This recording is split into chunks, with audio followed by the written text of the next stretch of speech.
Today's referee is Carl Collette of Australia, and Jim Rennick begins the test match. First ball is claimed by Bill Cuthbertson. Away to John Rutherford, using the wind which is behind Scotland in the dark jerseys. A good catch by Alan Hewson, swing onto the left boot. A charge down.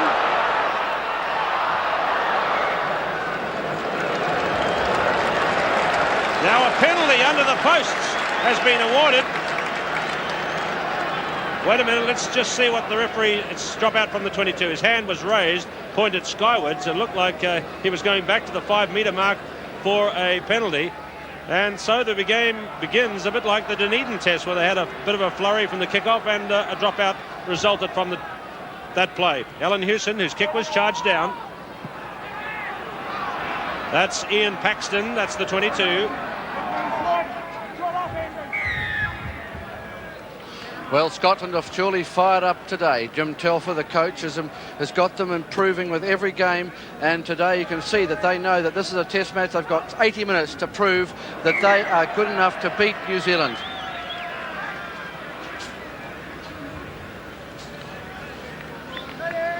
Scotland have never beaten New Zealand, just a drawn match in 1964. The other 9 matches all resulting in New Zealand wins.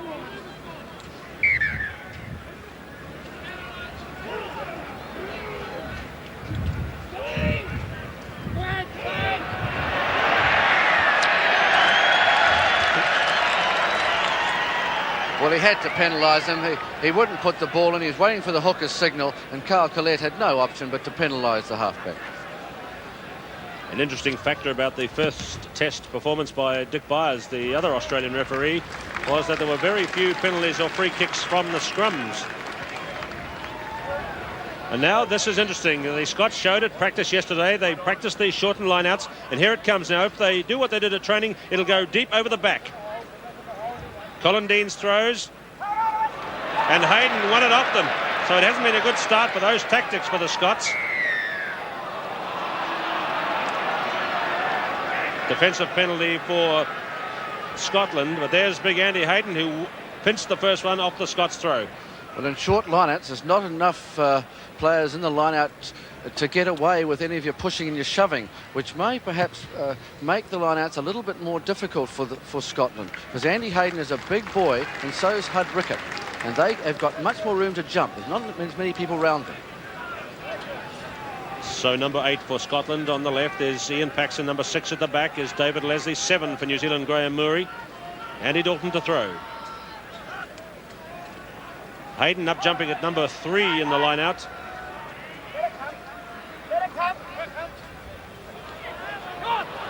Laidlaw away to Paxton.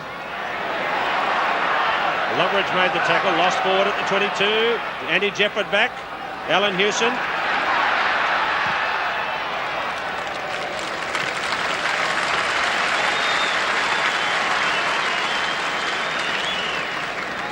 So once again, a good beginning in the test match for Alan Hewson after that early falter with the kick charged down. Now Scotland have a shortened line out again with 5 in this time. Leslie.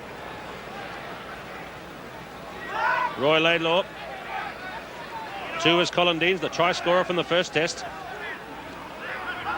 So it's an interesting battle of tactics here in the first minutes of the second international.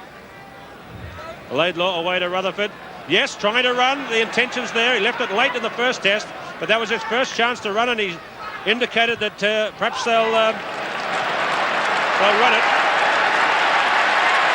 But again, a good kick by Alan Hewson.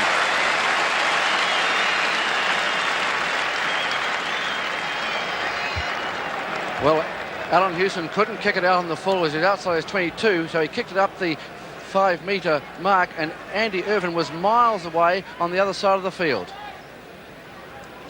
Jim Aitken at the front against Rod Cattell's. Throw's gone that time to Tomes. Referee signalling advantage.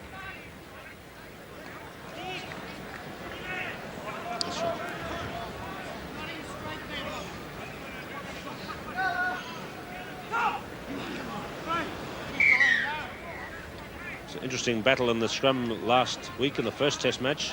Rod Cattell's on the near side had a tough time in the first half against Ian Milne.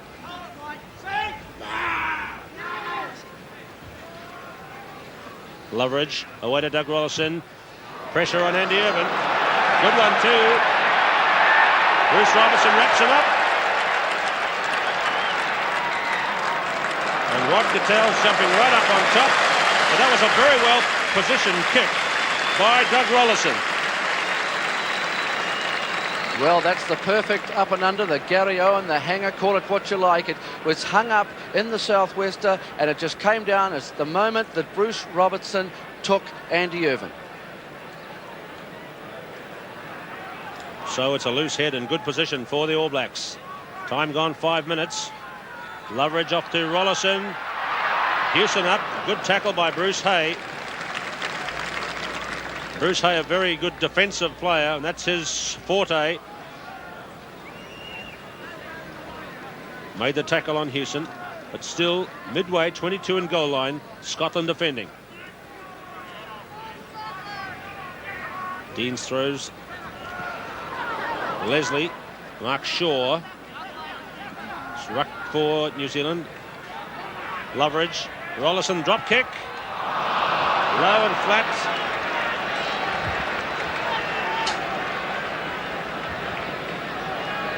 Well, it's on early in the game, but the trouble was that Rollison was on the wrong foot. He likes the right foot, but 3 points early in the game is what New Zealand wants.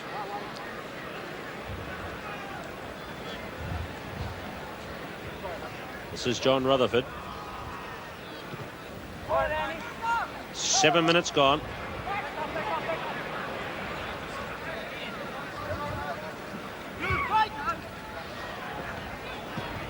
That's Alistair Cranston's kick. He played the advantage there. There's a knock on by New Zealand. He played the, which you can do, and nothing happened in it, and it comes back to Scotland's advantage. Rutherford is coming down to Stuart Wilson on the right wing. A bad pass by Wilson, but Hewson's recovered well. Wilson running onto that wet patch. Now mixed it, all the Wellington men in the action. Rollison, Hewson, Fraser.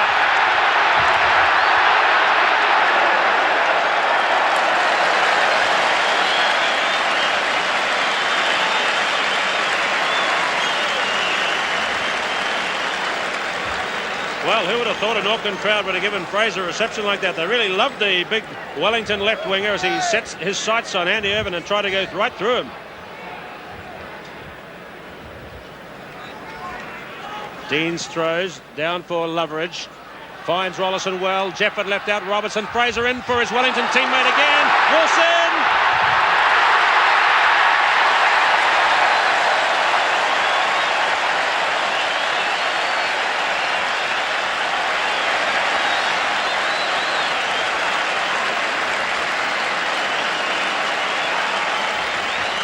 The first thing you noticed was an excellent pass from Loveridge finding Rollison. Jefford was left out. Fraser joins from Bruce Robertson, and look how Stu Wilson, who really loves to run straight, completely beats Andy Irvin. Irvin not at home, and Wilson in under the posts.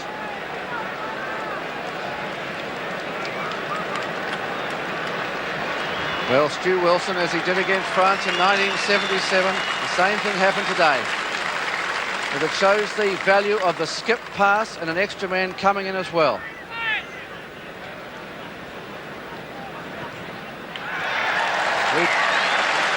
Alan Hewson adds the extra points, and the All Blacks are out to 6-0 after 9 minutes of play.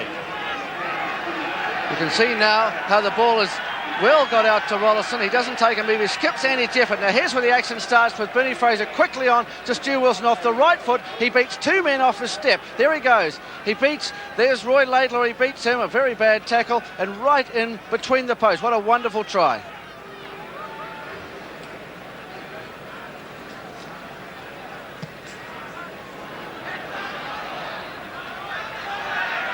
Down to the man of the moment, Stu Wilson. Just a little flourish there behind the goal line with Alan Hewson.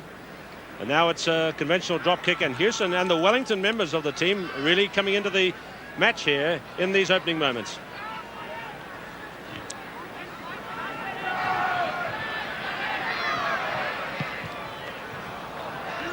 Well, I guess, Graham Thorne, that wouldn't do much for Scotland's confidence at all with a try like that. Well, we all thought that the Scottish side could tackle, but there the tackling was very much not there. That's Jim Calder playing in at halfback. New Zealand diving in at the maul. Laidlaw.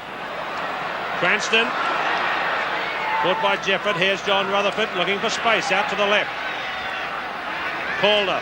Cuthbertson. Jefford again left to make the tackle. And Andy Jefford might have felt that one. Had to take big Bill Cuthbertson head on. Well, Andy Jefford never flinched, and Bill Cuthbertson's a big boy, and Andy just stood there. In fact, he went in and took the tackle, and down went Cuthbertson, and the penalty was given for Cuthbertson playing the ball on the ground in the tackle.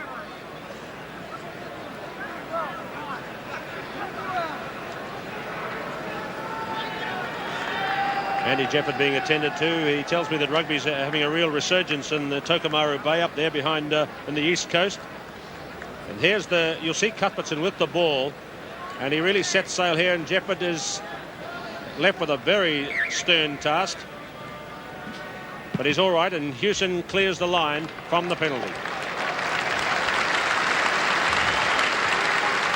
Jefford tells me that there's another club now playing in Tokomaru Bay, the Waimar Club, and there's quite a rivalry between them and his club, the United Club, and they actually sent him a telegram before the first test in Dunedin last week.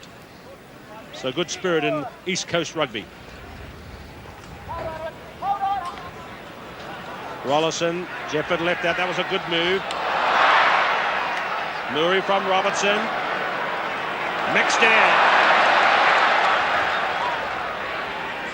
Gary Knight, number 3, looking in for the ruck ball. Loveridge, Rollison, Jefford this time. Robertson left out. Wilson, Robertson.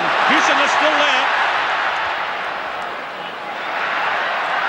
Jefford, Dalton, 5 metres to go. That's the corner flag.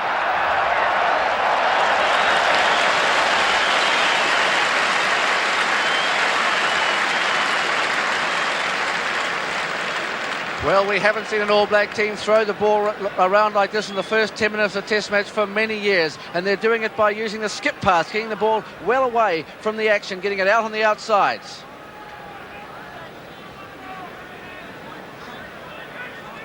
"12 minutes gone. A big jump by Hayden. That's one that'll please the Aucklanders. Murray. Wait a minute, it's still up. Loveridge. A bit of bobble ball, volleyball, call it what you will, involving the two Taranaki men. And I suppose Dave Loveridge, he's got tries in the last 2 internationals against Scotland. Stu Wilson's now 3 consecutive internationals, so I guess Loveridge is trying to match the Wellington Wingers' effort. Mexted. Oh, just buried in the corner, Murray Mexted. Down went the corner flag, so back we come for the 22. And New Zealand are really fired up now. Murray Mexted using all his strength to get there in the corner, but the defence came across and the corner flag was hit.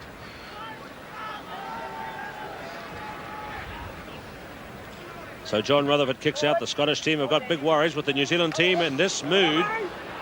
Mexted seems to be the man. Remember that run like that against Scotland in '79. It's a fair bit of deja vu here right at the moment. And Mexted going extremely well, along with Stuart Wilson and Dave Loveridge. Short line out. Short line out again. Scott's persisting with that. They're getting it, but that's awkward for Roy Laidlaw. One for New Zealand. Rollison. Clever play by Rollison, just deflecting it back. Hayden. Someone's down. Rollison it is. Now Irvin trying to counter-attack. Front of Rennick to Munro. Got away from Fraser. Jefford made the tackle. Fraser's picked it up. Irvin. Cuthbertson. Fraser still going. Middle of the field, Doug Rollison on the 22.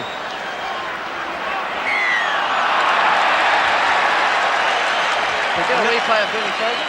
And now as that piece of exciting build-up by New Zealand ends, Doug Rollison is still lying injured out in the centre of the field on the 22, getting up very, very slowly.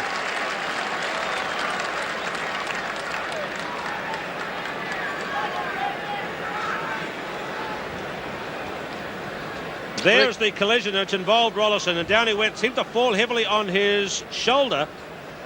And then with the Scots trying to counter-attack, but look at the role that Bernie Fraser plays when the ball goes loose. First of all, Munro got away from him.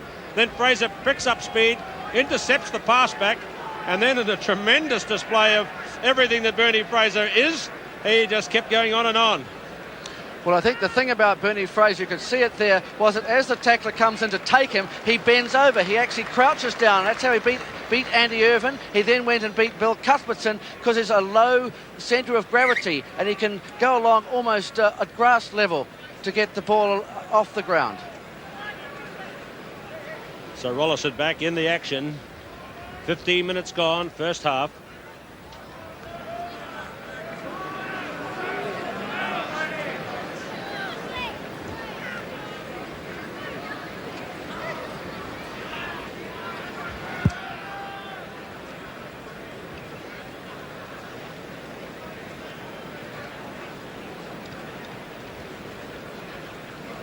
So there was a penalty for going over the top and killing the ball in that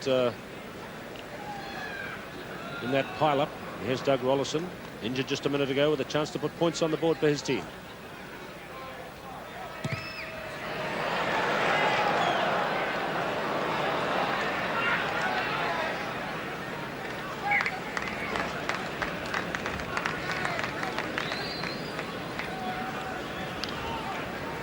So once again, the Eden Park crowd just simmering after this stormy beginning by the New Zealand team. They've really not allowed the Scots to put any impression on the match yet. Rutherford kicks from the 22, taken in by Paxton.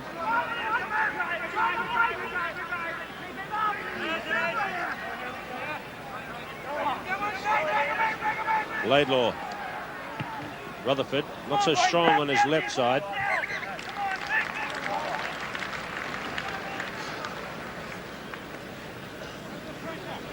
It's quite eerie, that sound here, Graham Thorne, in the arena of Eden Park. It's very quiet indeed.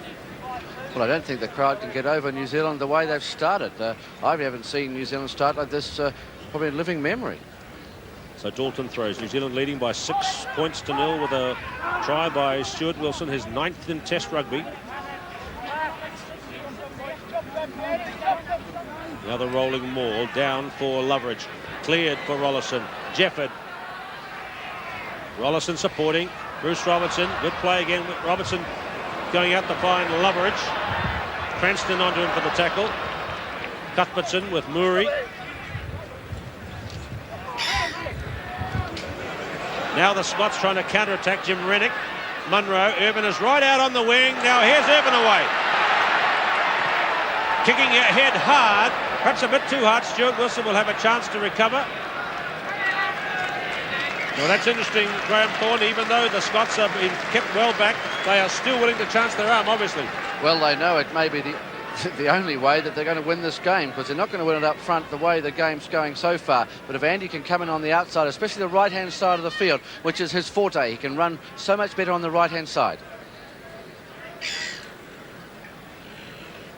18 minutes gone. Houston's kicked that one and screwed off his feet right down to Rutherford. Looking for a pinpoint kick. He went back onto the right foot. And Stuart Wilson has claimed a fair catch over there behind the 22. So that try by Stuart Wilson shifted him up that the order of try scorers for New Zealand Test Rugby, 9.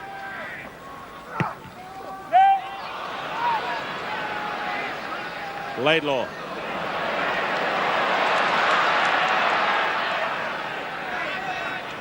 Alan Toombs claimed it.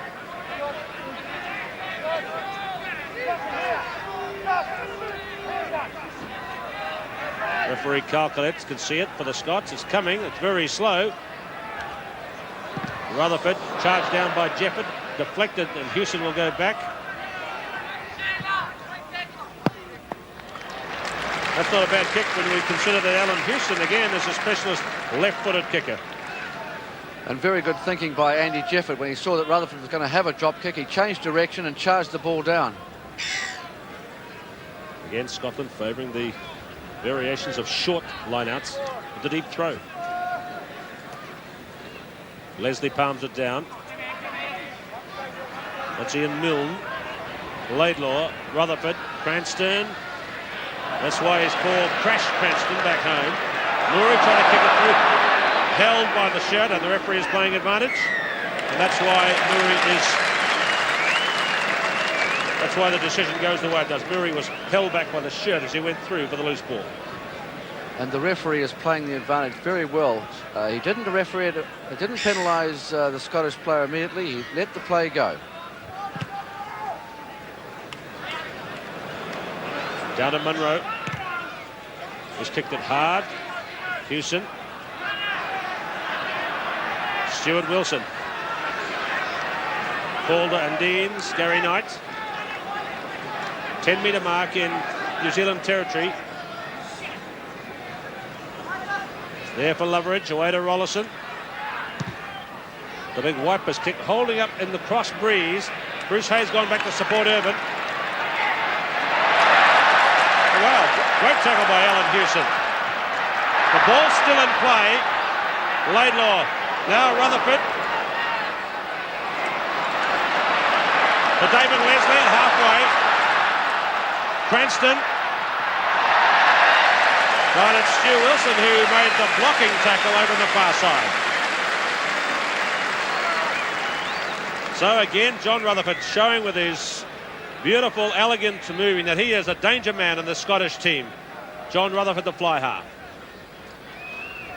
Well, he wants to run it, and so does Doug Rollison. So this game could be an exciting 80 minutes. New Zealand made the play, and then Scotland came back. And Andy Irvin, he's playing much better today than he did last Saturday. The conditions are much better. You can see it now how it comes from Loveridge. Now here's the big kick across. Now you watch how Andy Irvin is right in position to take it. Now watch the tackle from Hewson. It's a very good tackle. Again it goes in goes Murray. He tries to pick it up.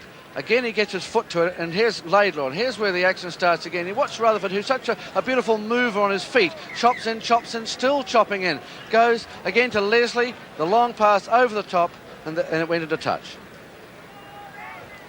Mark Shaw was the injured player there. He's back in action. He had a lot of troubles in Dunedin in the first test, so maybe he's not 100% right. What Cattell's putting Calder back on side. Rollison, Jefford, Robertson left out. Houston's going to make space for Fraser. Fraser and Munro with Jim Rennick over the top. 10-metre mark, Scotland territory.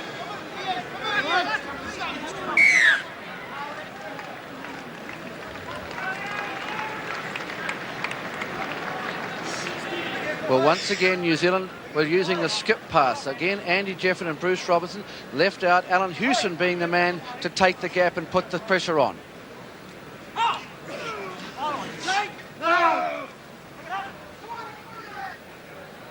Variation from Rollison. This one's gone straight up. Paxton, Bruce Robertson. Referee's playing advantage for that high tackle on Robertson. Loveridge. Looks like that is advantage for the New Zealand team.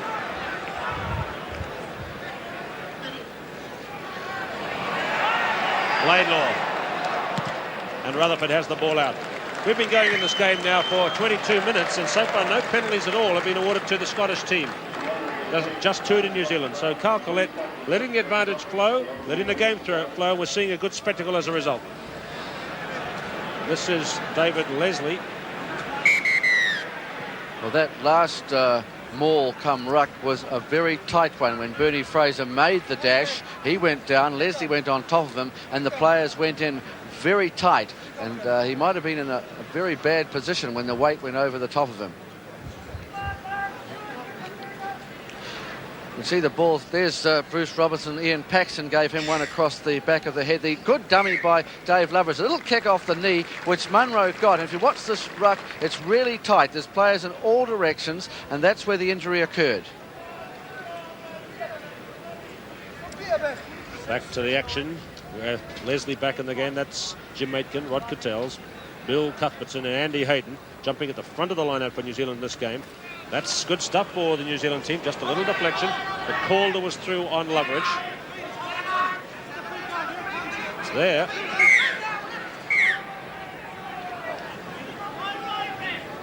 if you're going to tap, you've got to make sure that your line-out is very tight. Then Calder was right through the gap in the line-out, and poor old Dave Loveridge got the ball and the man at the same time.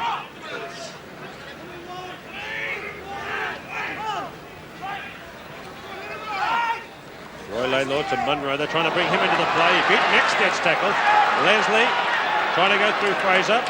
Calder carrying it on. That was a long gain by Scotland after playing it right inside the 5-metre line, all the way along that touchline. Well, Laidlaw saw that there was a little gap on the short side, and away he went, and they made a very good gain and now get the line out. It's Alan Toombs jumping at the front against Hud Rickett.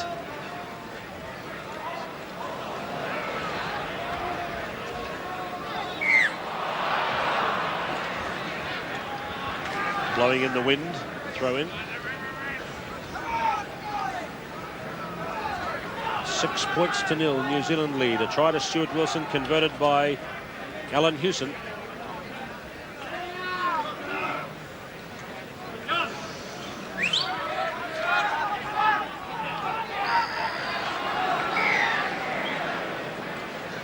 That's the New Zealand loose forward trio in there with Andy Hayden. They won fame far and wide in Wales last year. Shaw, Mexted and Murray.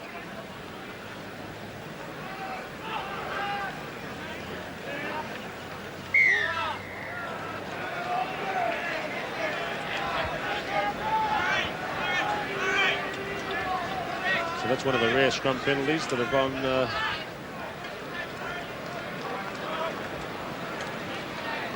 now they've got a set move coming here. Laidlaw. Oh, Cuthbertson. What a dreadful mess up there. But the referee's not knocked it on.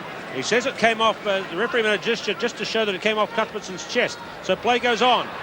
Laidlaw to Calder. Now here's Rollison. Good tackle by Leslie. No, it was by Laidlaw again. Well, the All Black effort is just stop-start. They've come here for a little pause, really, in their effort, Graham Thorne. I think they may have been a bit surprised that things were happening so quickly. That they were up the Scottish end and scored a good try, looked like scoring another 2, and now they've just sort of gone off the boil and let the initiative come back to Scotland.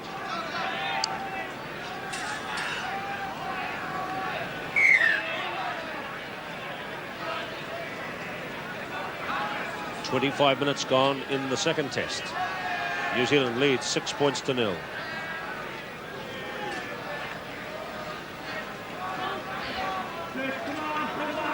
Laidlaw, Rutherford, Rennick, Bruce Hay coming in from the left wing. Going for the setup, and it's going to come back on the New Zealand side.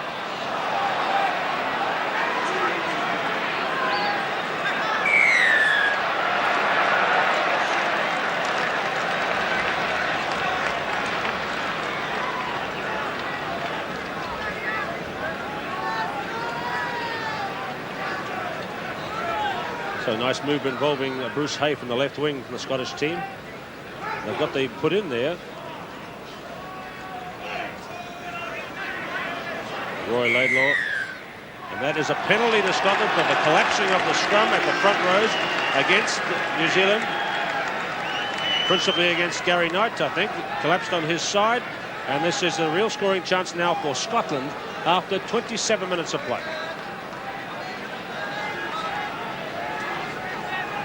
So the distance for Andy Irvine, about 28 metres. Remember, he's the highest point scorer in the history of the game in international play. 225 points in his test matches and 197 for Scotland. So if this goes over, it's 200 points in tests for Scotland. And so that is a milestone. And New Zealand lead by 6-3.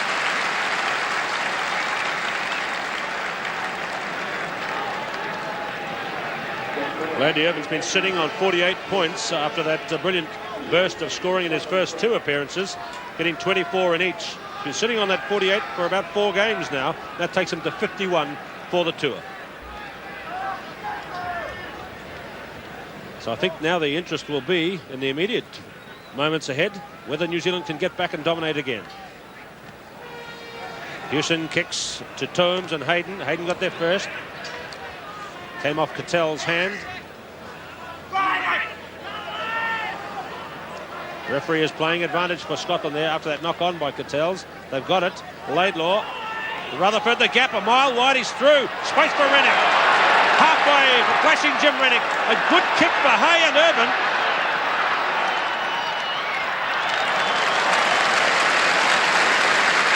Well, maybe things have changed in this game, because that was again a very authoritative back move and involved Jim Rennick, number 12, really running at speed and putting in a good cross kick. Well, Jim Rutherford saw that he had a gap outside Doug Rollison. Rollison took him in the tackle, but Rennick came in on the angle, coming inside him, and the gap's just opened up, but he ran out of room and he didn't have any support, so he had to kick.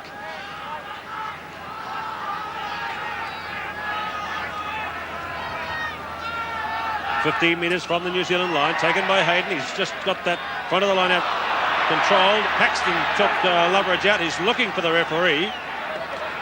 Laidlaw, Leslie, and we're going back there for a scrum for a knock-on. So loose head here for Scotland. They might have a set move.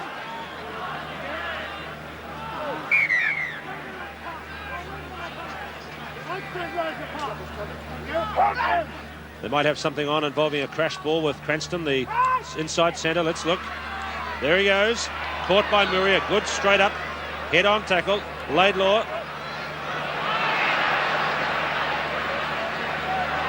Cuthbertson, 10 metres out. This is a good return from Scotland into the match.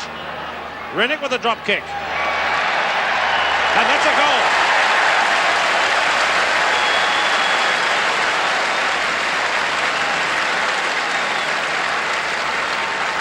It came from Cranston's crash effort. A little probe on the blind side by Laidlaw, but then a bad pass out to Jim Rennick when the ball was finally turned over for him. And Rennick, with all his experience from 41 internationals, turned this bad pass into profit with that good drop goal.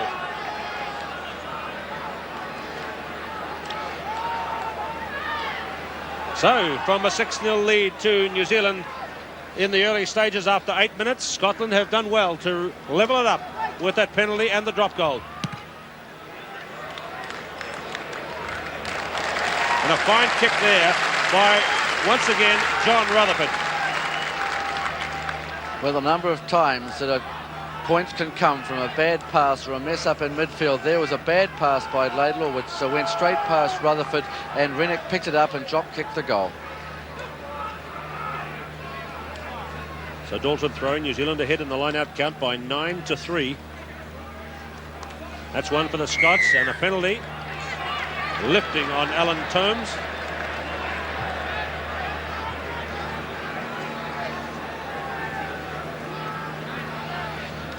Loveridge, well picked up Rollison. Cut out pass again. Hewson playing it forward. Called up. Robertson's playing soccer. In this space, Irvin.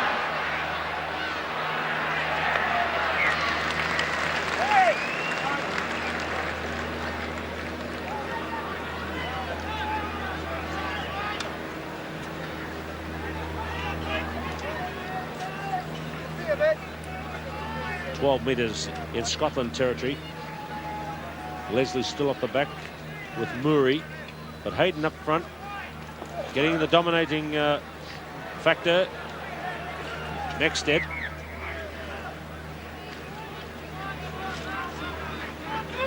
A lot of that ball is not being dished back to Loveridge on a platter. He's getting the Scotsman arriving at the same time through some gaps in the New Zealand line.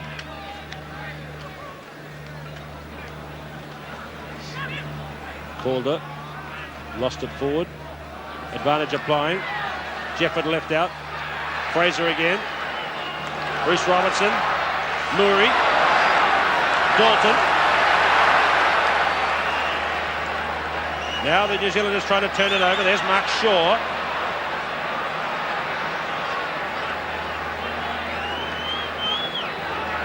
It's coming for Loveridge.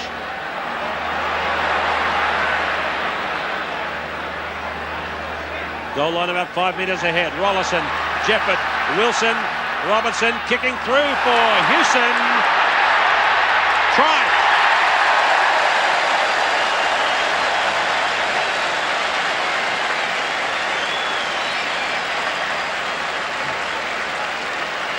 look at the little push forward by Loveridge, but the little secret of this play is the kick by Robertson, beautifully timed with all the time in the world, lined it up and casually chipped it across to the corner, but it was precision kicking, and Hewson was too fast for Irvin, his rival fullback. Well, once again, it was a 3-on-4 situation. New Zealand couldn't score the try because there were 4 men against 3. So Bruce Robertson saw this, so put the little kick over the top. And Alan Hewson, being on the burst going forward, the Scotsman had to turn round to score, and Alan Hewson scores the try.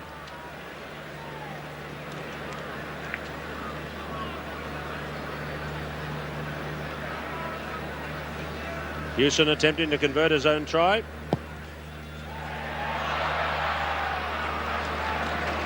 And that try took Hewson over 50 points for New Zealand in his career. Just the tour to Scotland and England and Italy in 1979. But he's playing so well in this series and really vindicating what Wellington people have been saying about him for a long, long time.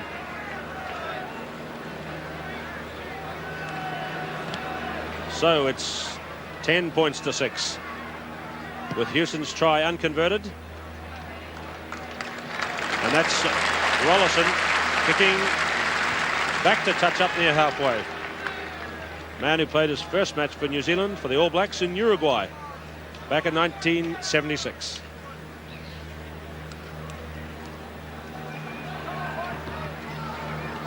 Played by Calder and Leslie to midfield. Roy Laidlaw's getting it. Rutherford. Munro has got Irvin with him. High ball which Jefford is under.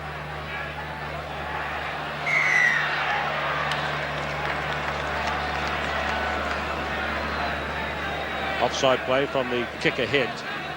I think Murray will probably take the scrum. It was such a long way. No, he's going to take the penalty. The scrum would have been back almost on halfway, and I don't think Alan Hewson or Doug Rollison will get it to halfway. Yes, he just more or less heaved that one out. That's the 22 there.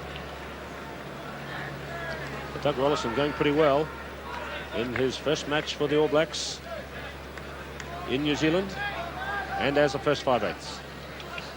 And Andy Hayden is there, back in the New Zealand team. Bum by Paxton. This is Cuthbertson straight for Jefford again. That's that confrontation. There's Bruce Robertson and Ian Milne.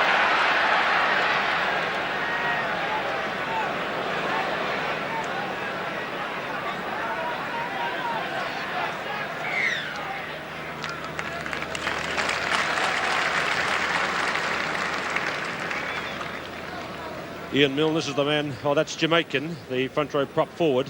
Ian Milne making a big charge through there on Bruce Robertson.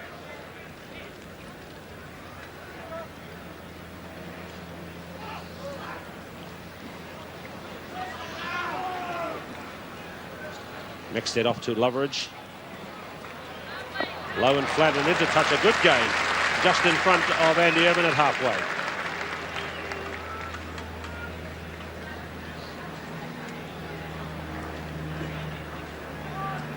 Very strong sunlight, proving difficult for Loveridge too. Dean's throws, they've abandoned the short line just for the moment. In front of Cranston, Rennick, Jefford kicking through. Wilson's right out on the left wing.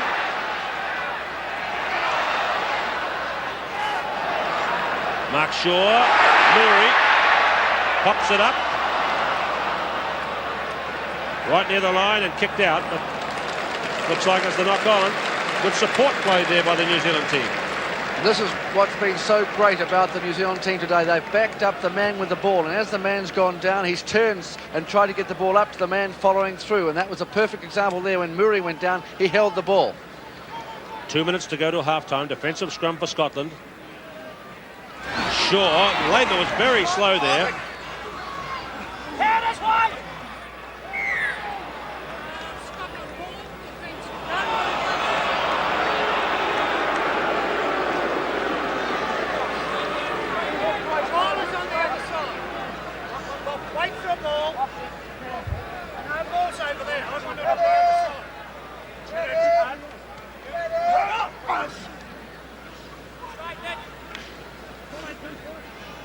Another defensive scrum with Roy Laidlaw. They passed it right into his in-goal area from out in the field of play. 5 metre scrum awarded, New Zealand to put in. Well, it's one of the few times that a halfback's actually passed the ball back into the crowd on defence. Half-time is approaching, but New Zealand with the put in here, they could have something up their sleeves, and another score for them just before half-time would be good for the New Zealanders, I'm sure. Well, if Mexted runs off the right. Straight through and out to Rollison. Looping with Rollison, and this time Wilson picked up a loose ball after Hewson's kick.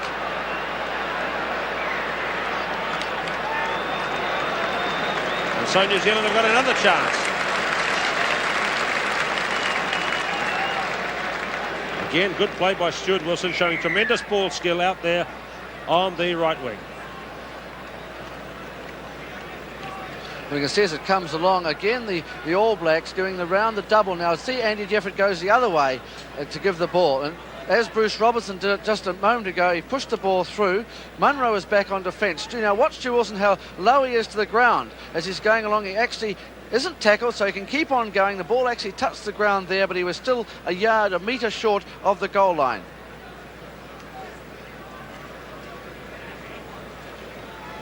So there's Stuart Wilson out on the right wing, a real superstar, if that's the word, of New Zealand rugby. And who knows, perhaps the ball is heading his way from this next move as play gets set to restart again.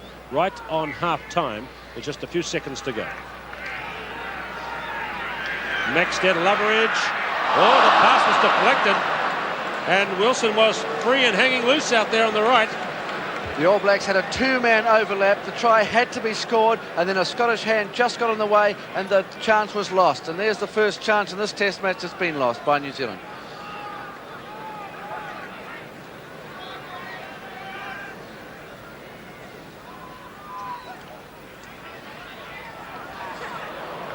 It was Leslie through onto Shaw that time. 10 metres out. Again, Loveridge probing the blind side. In for Gary Knight. About 5 metres to go. Maxted. Bruce Hay having something to say on the wing. And Loveridge is going to get it. Rollison, Jefford, another cat-out move. Fraser trying to crash the centre. Jefford, Bruce Robertson. Advantage may apply on the 22. And that is half-time, with New Zealand leading over the Scots at the break by 10-6. Back at Eden Park in Auckland, Carl Collette of Australia whistles to begin the second half. Alan Hewson, who scored a try for New Zealand in the first half, begins the second by kicking deep. Hewson scored a try, also had a conversion of a try by Stuart Wilson. New Zealand 10, Scotland 6, with a penalty to Andy Irvine and a dropped goal to Jim Rennick.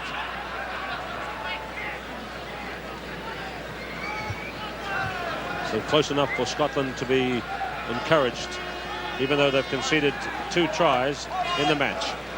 Hayden with this one. Loveridge out to Jefford. Knock on there. So scrum for Scotland early in the second half.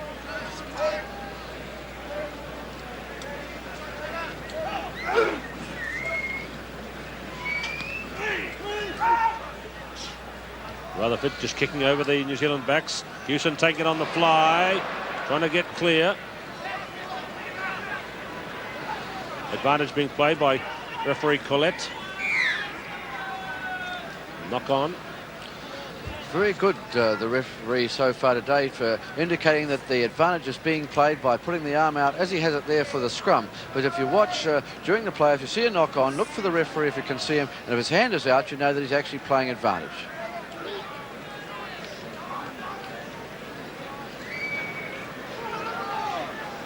Paxton holding for Laidlaw. Rutherford. Well, he's having a mixed day, John Rutherford. That was a kick which he just simply put straight out. Trying to get variation into those little kicks and pop them into the back to keep the New Zealand team defensive-minded, perhaps.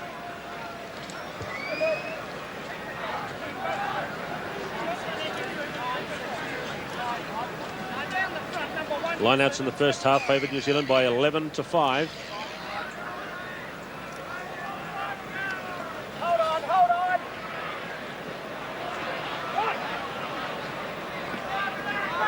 Laidlaw, Rutherford. That's when he's allowed to put out in the full because he's behind the 22-metre line.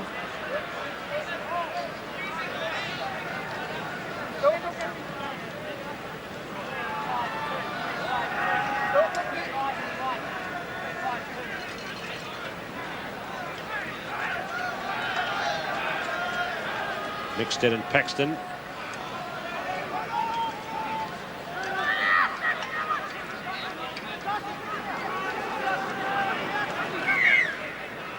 Graham Murray trying to dig deep to get that one clear. And the match hasn't really started yet in the second half. A lot of play, stopping and starting. Scrums and balls being kicked out. There's the big powerful Scottish front row. Ian Milne on the far side, Jim Aitken nearest, and Colin Deans between. That's the defensive position. Something could be on for the New Zealand backs. Standing up in attacking formation. But there is a real wrestling match going on in the front rows. And the game really, with about 3 minutes gone since the start of the second half, hasn't really started yet.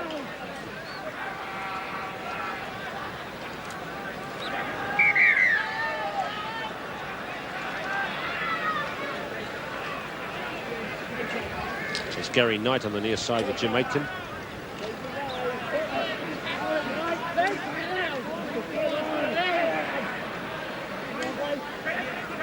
Now it's clear for Mexted. Good pass to Loveridge. Set it up for Murray, and Murray's in.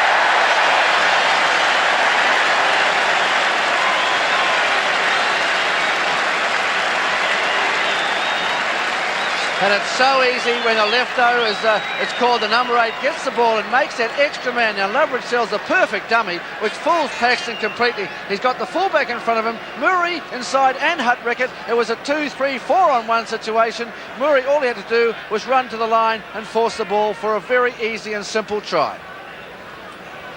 And again, you can see that Maxted makes that extra man, sells the dummy. Now you can see out to your right that you've got the old 2-and-1. There's the dummy. Now number 15, Andy Irvin, is coming towards him. Murray on his left. He commits Andy Irvin, and all Murray has to do is run 10 metres to the line. And Hewson has the conversion. It's 16 points to 6. Time gone, 5 minutes in the second half. And when tries are scored like that, it just shows how easy this game of rugby football is. And Murray scored that one about where he scored one against France here in 1979. And then there was the famous one at Cardiff. That's 3 tries in test matches for the New Zealand captain. There's the kick-off. Going down towards Hayden and Hayden Rickett. Loveridge. Rollison. Bruce Hay waiting. Big sturdy kick towards Loveridge. Got the sun behind him in the second half.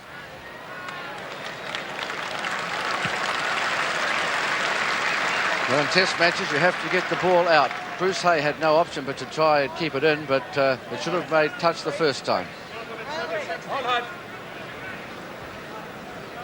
So New Zealand are putting 3 in against the Scots 2. Calder. Laidlaw. Rutherford. Spanston's dropped it midfield. Advantage must apply. You see the referee with his signal. So there was no advantage to New Zealand, so they go back up to where it happened. And that's Alistair Cranston, the man who knocked on. Midfield, just at the edge of the cricket pitch area, which is a bit muddy. Rollison. Hewson is running up 2. And Irvin left it in the end, hoping for, of course, the Scottish throw in. But there's a real cool dominance by Doug Rollison in this match today.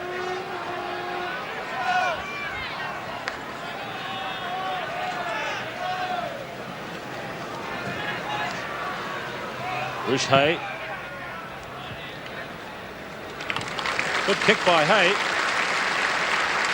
made his test debut for Scotland on this ground in their waterlogged test of 1975 and had an unhappy time breaking his arm after just 15 minutes. He's had 23 internationals since then.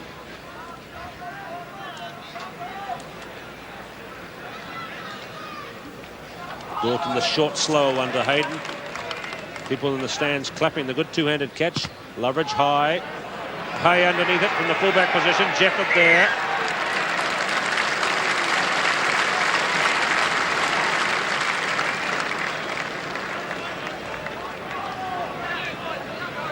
It was at fullback that Hay made that debut in 1975. Andy Irvine that day played on the wing.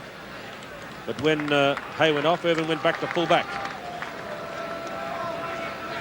So for the second time, Hay has play out 10 metres outside the 22.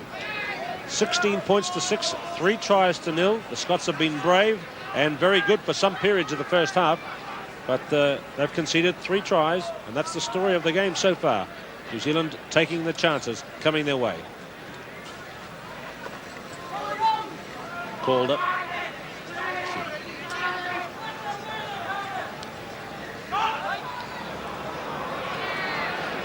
Now loose ball again, Loveridge. Loveridge away to Rollison, could be on again here. A long ball, it's gone out towards Munro. Rennick to Irvine. Well, Graham Thorne, I think Rollison perhaps just trying too much that time. He got into a situation where he thought he might have made the try and then looked around thinking perhaps I should pass, and then he lost the ball. But the gap was there for him to go through at the start.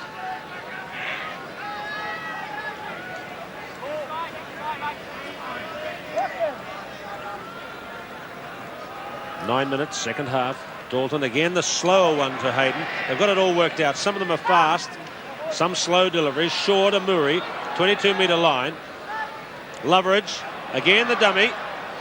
Mexted, advantage applying because the ball came off Mexted and went forward.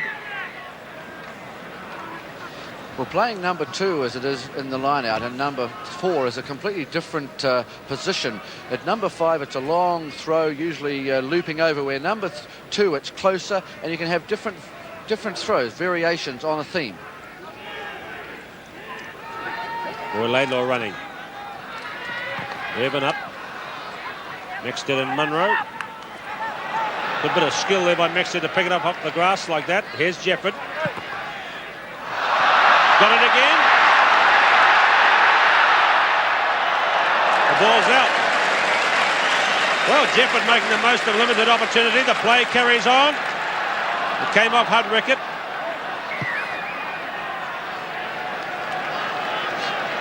Well, I think that everybody thought that Andy Jefford was out, including perhaps Andy Jefford, but the ball was still in play, and Andy was very unlucky not to score the try then. So that's the corner flag in the background.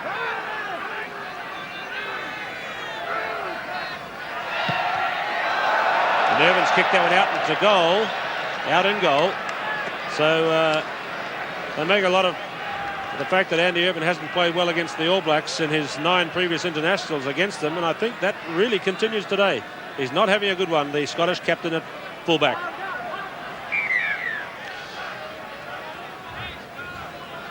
Now, do you think they'll try the number 8 move again that was so successful for Murray's try?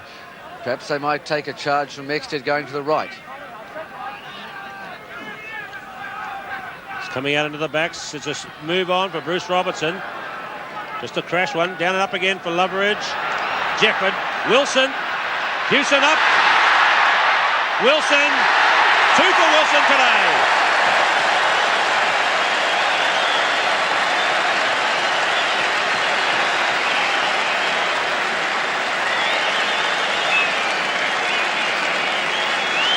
And there was the classic New Zealand crash move from Bruce Robertson. Now watch it coming up now. It's the backing up that matters.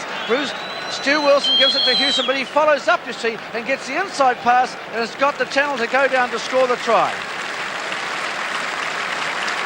There's a great player, Stuart Wilson. That makes it 10 tries in Test rugby, and that has elevated him in this 3 tries for the series, now up to second on the all-time list for tries for New Zealand in tests. Second equal with the great Brian Williams. So Alan Hewson from wide out. This is on the good side for him. So this could be more points. It's 20-6.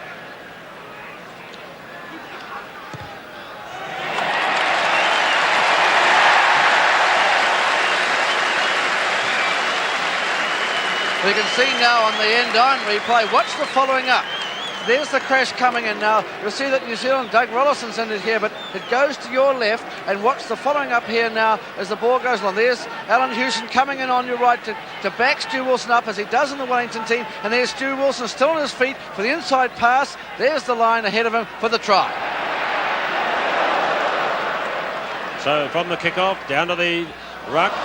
Now Calder bursting away, coming to the 22. Bollandine's making a big swing at Wilson. Calder plays halfback. Away to Rutherford. Cranston to Rennick. Bruce Robertson through on Rennick. Good kick for the corner. Munro steaming across. Loveridge.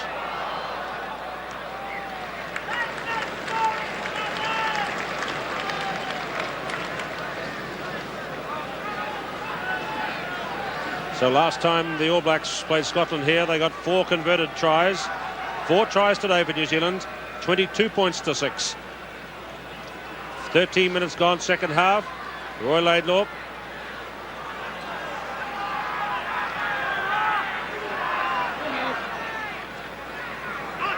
Laidlaw again to Rutherford. To Rennick. He's lost it. Now a breakout. Murray.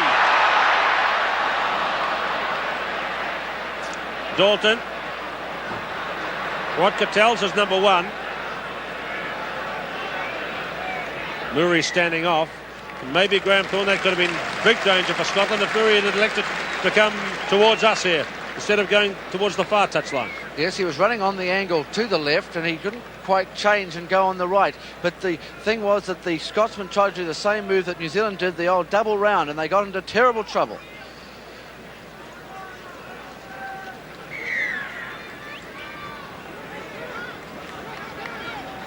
Free kick there against Dave Loveridge. Not putting the ball in, delaying. Laidlaw out to Rutherford, running it up. And through. So Laidlaw to Hay. Try for Bruce Hay.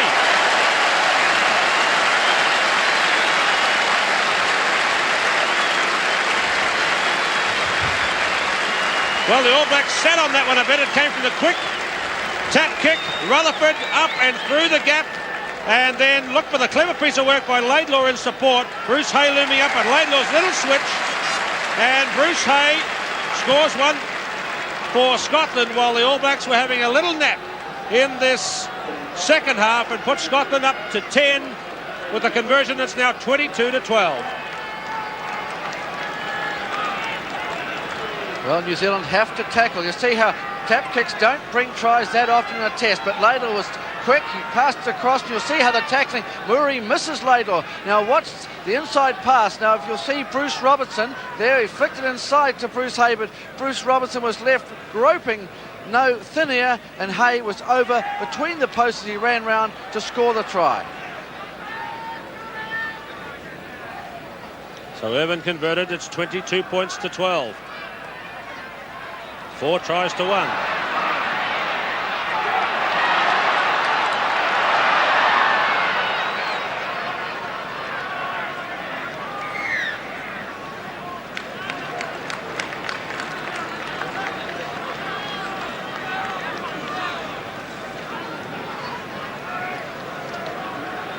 So that's the biggest score Scotland have ever posted against the All Blacks.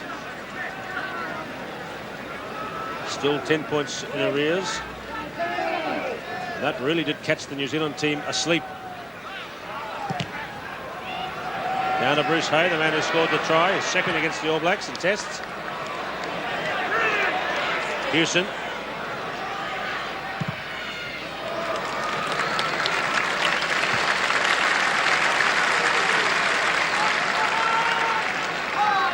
th Test player from the Petone Club in Wellington, and the 3rd Test fullback from that club.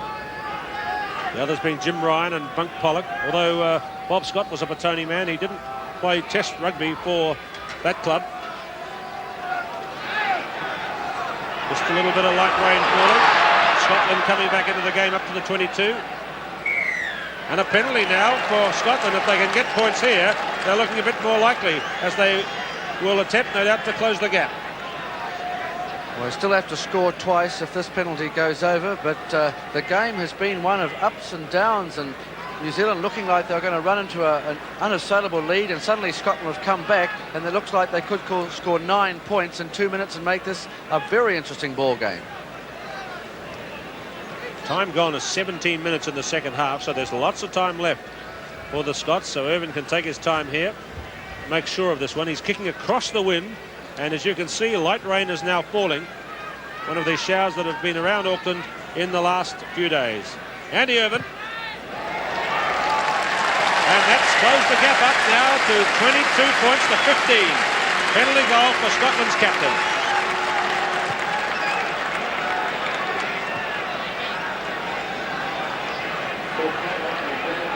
Well, the Scots have scored only 1 try and have conceded 4, but they'll now be very pleased indeed, because as Graham Thorne has told you, 9 points in just a couple of minutes and closed that gap right up.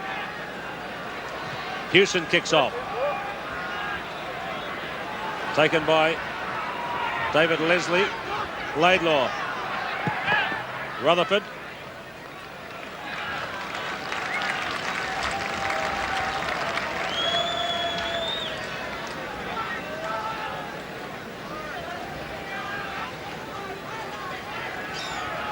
Andy Dalton standing off to the left, just making sure he can hear the call from Dave Loveridge.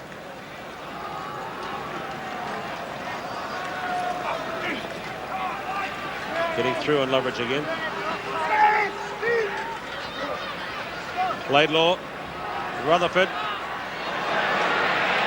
Jim Rennick caught. Number 3 is Ian Milne. Loveridge. Got Hewson with him. Inside the 22, the chase is on.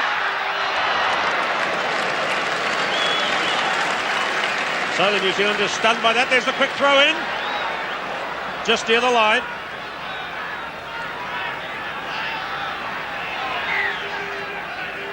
Quick thinking. And Scotland will have the loose head, but quick thinking by the New Zealand team to get the quick throw in and try in turn to catch the Scots napping.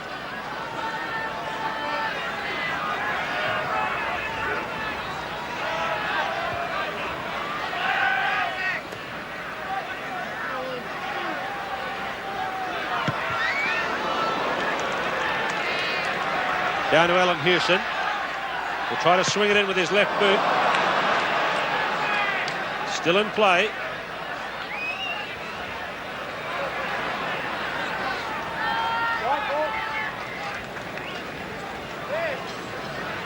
It is a game of up and downs, Graham Thorne. We've had some good spells by New Zealand. Scotland coming back just before, as you said, looked like New Zealand would run up a cricket score here.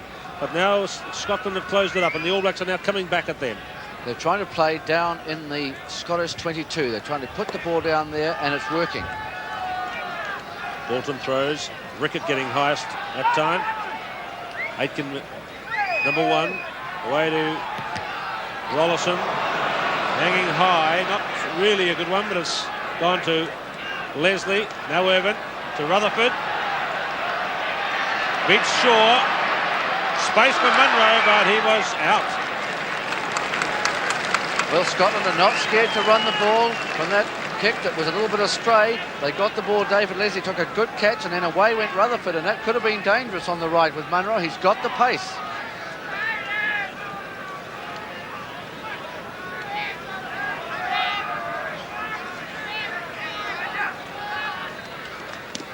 Palm by Hayden back in the middle of the line that time.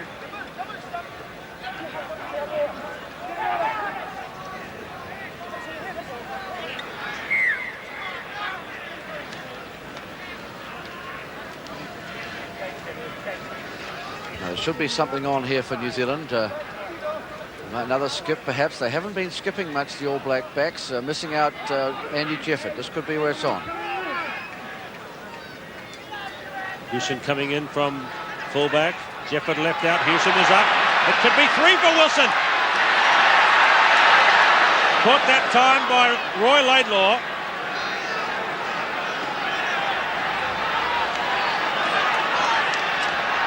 Lining up now, Wallison, Jefford.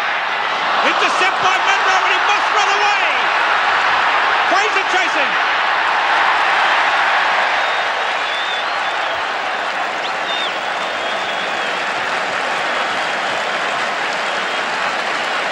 What a run by Bernie Fraser to catch Steve Munro, the man with the big reputation as a speedster, and Fraser set off and got him, because that was going to be a big 6-pointer under the posts if Munro had just had the speed to get clear.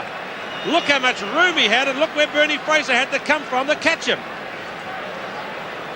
An incredible, determined run by Fraser, and caught Steve Munro.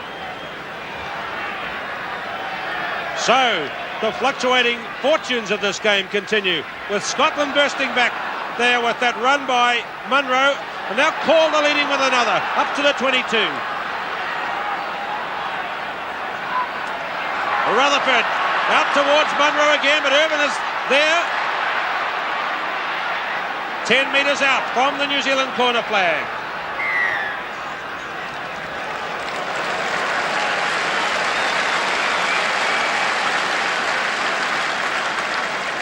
Crowd is loving it. Estimated attendance here today of 42,000, and they've seen a game that's run up and down the field with the two sides involved all having lots of chances, and Graham Murray's feeling the pace a little. Well, I thought that Munro would go between the posts after getting that interception, but Bernie Fraser, who was not in the movement going forward, was able to turn round and get the pace up immediately. He wasn't as if he had, in an intercept, had to turn when he was going flat stick one way. He was actually coming across to cover because he had missed out on the movement, and he turned round, and the field was a bit pudgy, and Munro, being a sprinter, didn't like perhaps the ground conditions, and Bernie was able to pick him up from behind.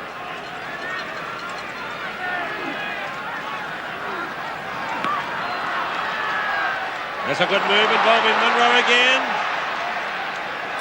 Coming in from the right.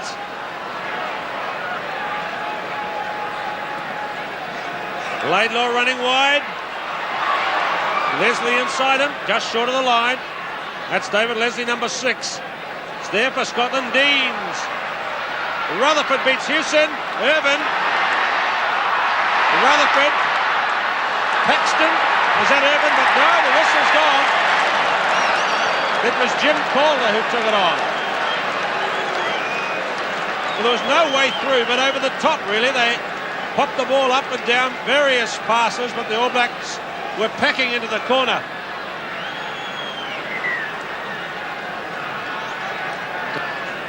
There's an injury there to Dave Loveridge. Looking at this again, Irvin's high pass up to Rutherford. Shaw had him covered. Another high pass coming in, and there's Jim Calder reaching up a hand to take it, but it looked like a forward pass as they went over for the... It was actually a try, but a forward pass awarded before that. Well, they didn't have much room to move in there. And so they were trying to get over the top and jink in and jink out. And in the end, they would have scored the try, but that ball went forward to Calder. So once again, a chance is lost. But that's only the first chance that Scotland have really blown in this game. 16 minutes left in the game. We've still got some excitement ahead of us, I'm sure, as the brave Scottish team up against the odds and still 7 points in arrears are coming back at the New Zealand All Blacks. 22-15 as the match restarts. And that is the New Zealand corner flag just behind Murray Mexted, the last man down.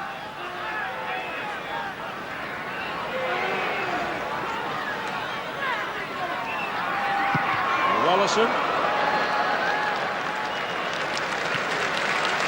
And that was quick work from Doug Wallison, because as the ball got into his hands, the Scottish flankers were there, but the very quick kick, and they've taken them out 12 metres from the goal line. So that's the tactic of the day, the long throw from the shortened line. Calder's gone in for it. He took his eyes off it, and it bounced forward, advantage applying. Loveridge, being chased by Deans. Advantage applying for the knock-on by Jim Calder.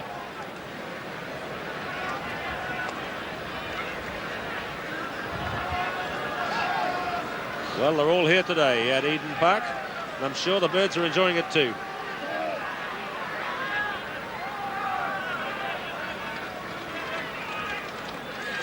Hewson. So the Scots are keeping the pressure on the New Zealand team here inside the last quarter of an hour. But New Zealand quietly taking the ball up the field now. They've made 20 metres in the last 2 plays, so they're getting themselves out of trouble.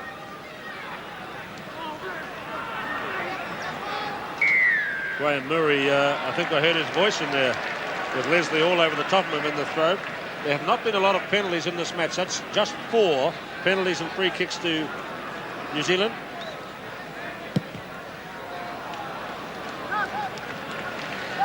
And once again, New Zealand move up now. The last 3 plays, they've made nearly 50 metres up the field. And this is what they're trying to do, just keep the ball up in the Scottish half so they can launch their platform from there. The gap in the line-out count has closed up too. It's now 16-12 to New Zealand and cleanly won ball. That's another one there for the Scots. They have possession, trying the drive.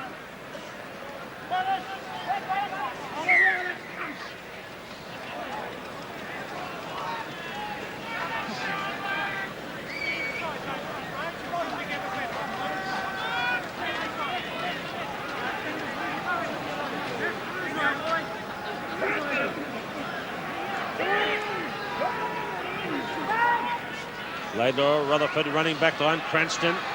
Bruce Hay getting clear at halfway, running back towards the heavy traffic. Rutherford, Munro. Again, they ran out of room with Munro on the right wing. Well, the poor old winger has nowhere to go. It's not his fault if he runs into touch. It's the man inside him, and the ball went right across from Bruce Hay, gave it to Rutherford, and just pushed Munro into touch.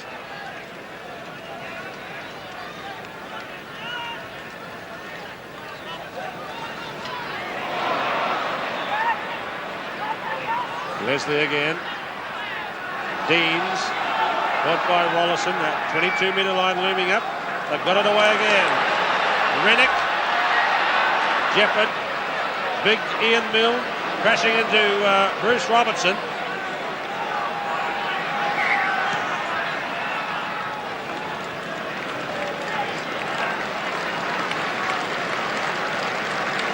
Ian Milner crashing into Bruce Robertson. This is one we've been waiting for a long time. His nickname's the Bear, so I guess it could be BJ and the Bear. Loveridge in defence.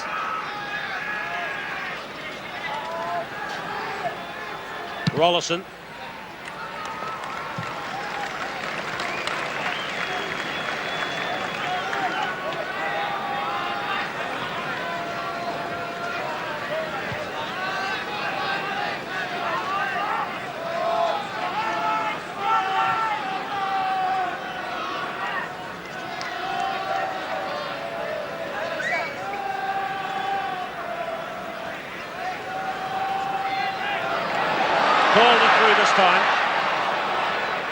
Again, advantage being played by Carl Collette, playing it very well too. Someone injured back on the 10-yard line.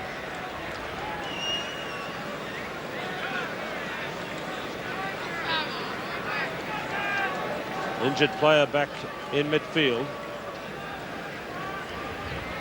This, I think, is David Leslie. So just looking at that view. Dave Leslie, the only member of the Scottish forward pack that played here in 1975 who's survived through to this test match in 1981. In fact, by surviving, I don't mean that all the others drowned, but he's had a lot of troubles with injury in his career, but is back today for his 17th international. David Leslie.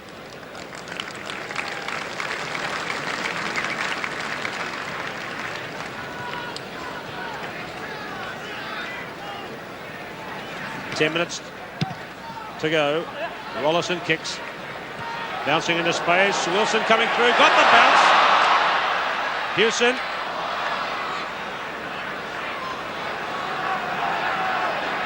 All Black forwards piling in over the top. Well, that one could have been dangerous for Stu Wilson if he'd been able to keep his footing. Well, he was coming up at pace. If the ball went into his arms with the surface just being a bit pudgy, he just slipped over. He recovered well, gave it to Hewson, and it nearly could have been a try. Still 22-15 to New Zealand. Loveridge blocked by Calder. And Bruce Hay has it out. Well, the referee could have given a penalty against Scotland there because Dave Loveridge was impeded as he scribbled that ball through in the old-fashioned way. Well, now the crowd are coming to light. They were very quiet in the first half. Now they're calling for something more from the All Blacks. Maxted trying for the deflection. Bobbling about on the hands to Roy Laidlaw. And it's a New Zealand loose head again. So let's see how they line out this time. And maybe they've got something cooked up, as the posts are very handy. Well, they've got a big blind. They've got about 18 metres of blind on the right. Stu Wilson is back a long way. And Andy Jefford looks like he's going the blind. Jefford, Wilson, just a couple of metres out. He's the danger man today, but just didn't quite have the momentum that time running for him. I think Stu Wilson was again a little bit pressed for room as Andy Jefford came on the blind side. He was running at an angle and it didn't commit the Scottish defence to come in. You watch it now, you see Andy Jefford coming on that angle. He's running a little bit across field too much and he can't give that man. He tries to straighten it up there, but there's not enough room for Stu and it's a 3-1 situation and into touch he goes. Very little perhaps Andy could do in that situation, but perhaps if he hadn't run so wide, Andy Jefford, he could have given Stu that more room.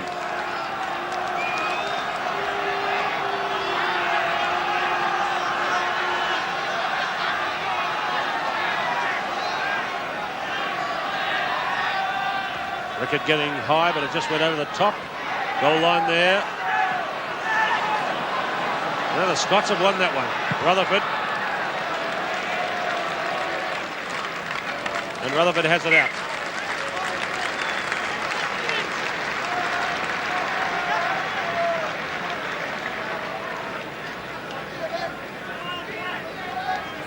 So Hay looking in a bit of pain down there on the Scottish left wing. Inside the last 10 minutes now, about 8 to play.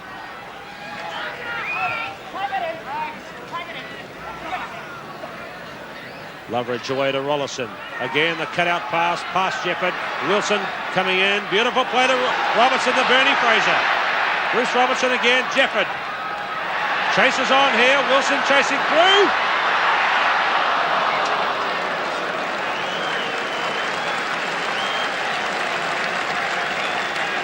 So Stu Wilson down the left wing side looking for another score. Certainly having a fine match this afternoon.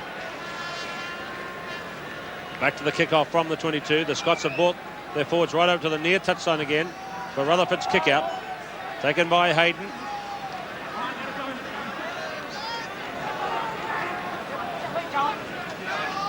Loveridge. Rollison. Steady stuff along the back line. Bruce Robertson trying to crash in again. Rollison. The kick is on. The chase again. Loose ball. Hewson. Try under the post for Alan Hewson.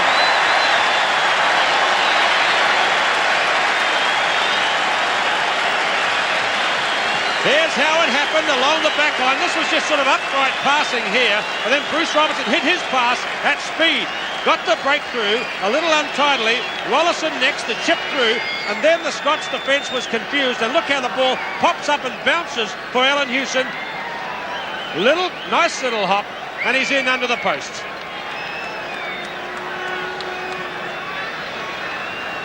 You can see it on the end on camera. It's the matter of Bruce Robertson coming in on the angle. If you watch, it's a close one, and he stops, comes off his left foot and goes. Now inside is the backing up. Doug Rollison's there, a little left foot chip. Now Bruce Hay comes across and he loses the ball as Doug Rollison goes at him. Now Alan Hewson with his left foot chips it ahead, it bounces into his arms, and what a great second try for Alan Hewson.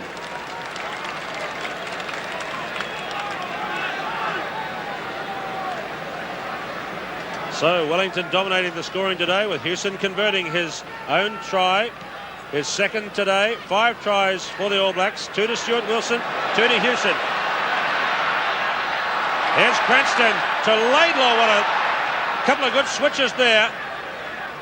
Jefford to Fraser.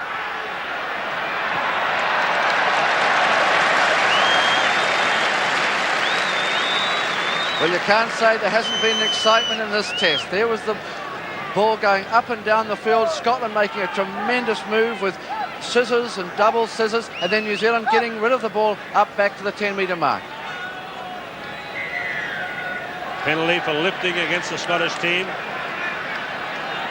28-15. This is also the biggest score the All Blacks have ever put up against the Scots.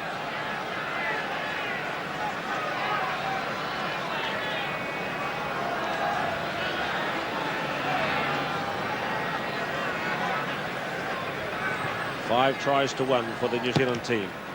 The Scots had their moments in this match. One particularly good spell in the first half. Then they're fighting back in the second to get the try by Bruce Hay. But they're now shut out of the scoring. And the big crowd looking and feeling pretty satisfied, I'm sure, at 28-15. Murray, Robertson.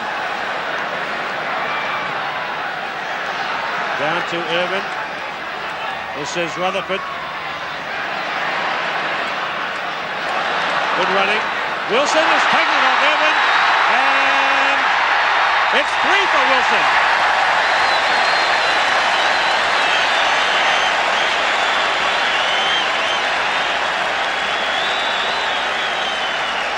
Murray involved with Bruce Robertson. The referee completely knocked to the ground then.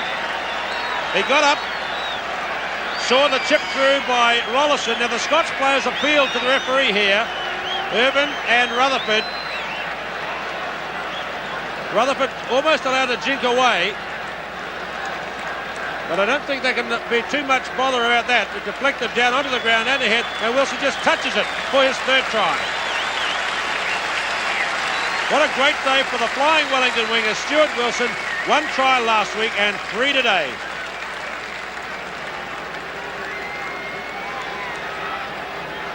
So Alan Hewson has also contributed.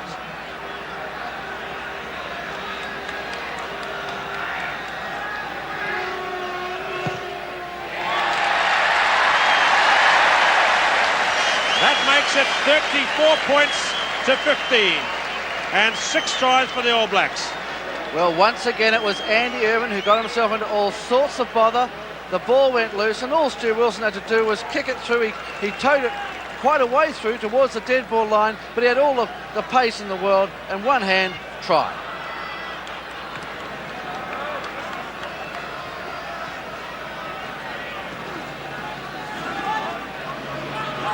Rutherford. The Scots are just trying to pick something up out of the ashes here of this big ruin. That's Jim Aitken trying to build it up for them. 2 minutes to go.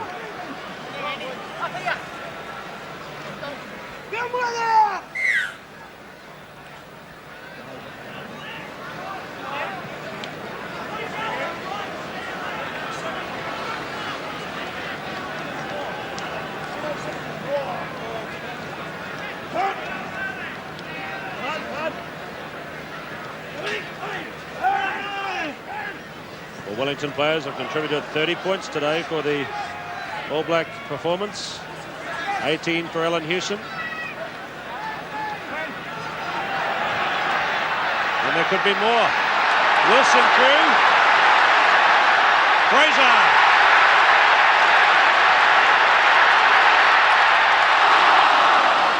Well, it could very well have been 4 tries for Stu Wilson. But Fraser was just caught in the corner. And the play will begin again at the 22. What a thrilling run again by Bernie Fraser, setting sail for the corner flag.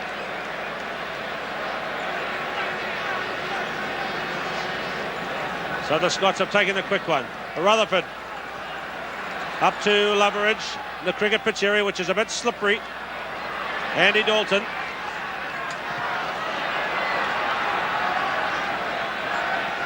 Hewson puts it out.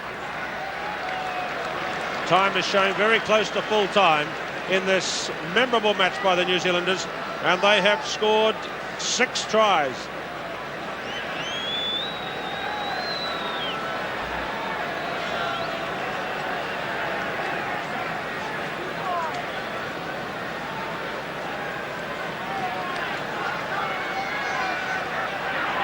Now Rollison running it out. Jefford. Hewson. It's coming Wilson's way. Hewson through. Murray. Now he's got to give it to Wilson. Robertson. And that's a lovely tribute. Bruce Robertson gets the last.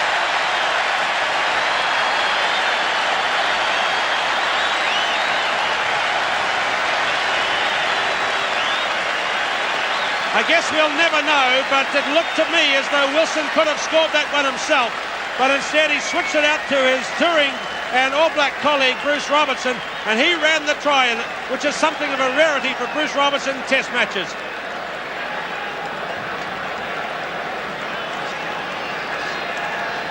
And that's the 4th try for Bruce Robertson in Test rugby, the 7th today.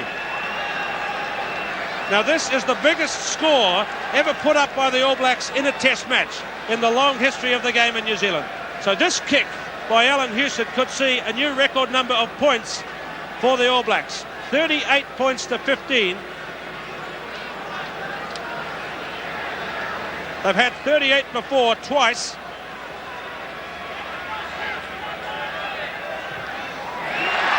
And it is a record. And that's the first time New Zealand have scored 40 points in an international, and they have